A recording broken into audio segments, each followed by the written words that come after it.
প্রধান উপদেষ্টার বাসভবনের সামনে আসলে তারা মিছিল নিয়ে আসেন এবং এই সময় কিন্তু পুলিশ তাদেরকে ছত্রভঙ্গ করতে না টিয়ার শেল এবং রাবার বুলেটও নিক্ষেপ করে, যেটা দাবি করছেন এখানকার যারা শিক্ষার্থীরা রয়েছেন তারা এখন পর্যন্ত সেই তাদের দাবি নিয়ে কিন্তু প্রধান উপদেষ্টার বাসভবনের সামনেই এক অবস্থান করছেন এবং তারা যখন পুলিশ তাদেরকে বিভিন্নভাবে এখান থেকে চলে যাওয়ার নিবেদন করেছেন বা তারা টিয়ার শেল ছুড়েছেন, তারা কিন্তু আসলে এখান থেকে যাননি এবং তারা সেই প্রধান উপদেষ্টার ঠিক বাসভবনের সামনেই রাস্তার উপরে বসে পড়েছেন। এবং এই যে ঘটনাটি ঘটেছে এই সময় আসলে পুলিশ যেই টিয়ার শেল ছুড়েছেন, এই টিয়ার শেলের কারণে কিন্তু অনেক শিক্ষার্থী এখানে আহত হয়েছেন এবং তারা রাস্তার উপরে ডিরেক্ট একদম শুয়ে পড়েছেন এবং শুয়ে তারা কিন্তু সেই আন্দোলন চালিয়েছেন। তাদের মূল দাবিটা হচ্ছে যে তারা আজকের ভেতরেই তারা প্রজ্ঞাপন চান এবং যে এতদিন যাবৎ যে আন্দোলনটি চলে আসছে সেই আন্দোলনটিকে তারা দ্রুত চালিয়ে নিতে চান না। তারা চান যৌক্তিক আন্দোলন এবং এই যৌক্তিক দাবিটি যেন সরকার তাদের পূরণ করে, সেই উদ্দেশ্য নিয়ে তারা কিন্তু আসলে প্রথমে শাহবাগ অবরোধ করে থাকেন এবং সেখান থেকে প্রধান উপদেষ্টার বাসভবনের সামনে এসে আপনারা হয়তো দেখতেই পাচ্ছেন যে তারা কিন্তু প্রায় 1.5 থেকে 200 ছাত্ররা এখানে অবস্থান করছেন এবং তারা নানা রকম স্লোগান দিচ্ছেন এবং তাদের যেই দাবি রয়েছে সেই দাবি তারা পূরণ করার জন্য কিন্তু আসলে তারা চাচ্ছেন যে আজকের দিনের ভিতরে যেন তাদের সেই দাবিটি পূরণ করা হয়। এবং আমরা কিছুক্ষণ আগেই আমরা দেখেছি যখন শিক্ষার্থীরা এখানে প্রবেশ করতে চাচ্ছিলেন তখন তাদের পুলিশ আসলে বাধা দেয় এবং তাদেরকে সরিয়ে দেওয়ার উদ্দেশ্যে তারা টিয়ার শেল নিক্ষেপ করে, কিন্তু সেই টিয়ার শেল আসলে কাজ করেনি। পুলিশ নিজেরাই এখান থেকে সরে যেতে আন্দোলনকারী চাকরি প্রত্যাশী যারা আছেন তারা কি বলছেন, তারা এই অবস্থান কর্মসূচি তাদের কতক্ষণ চলবে? আর আর্মি সদস্যরা সামরিক সদস্য রয়েছেন তারা কিন্তু তাদেরকে অনেকভাবে বোঝানোর চেষ্টা করেছেন যে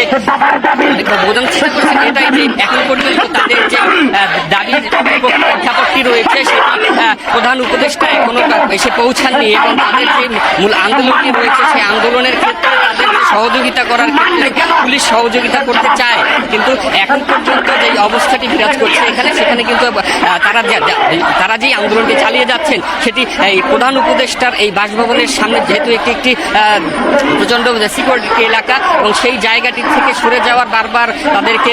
পরামর্শ দিচ্ছেন, কিন্তু তারা কিন্তু কোনোভাবেই এখান থেকে সরে যেতে চাচ্ছেন না এবং তারা চাচ্ছেন যে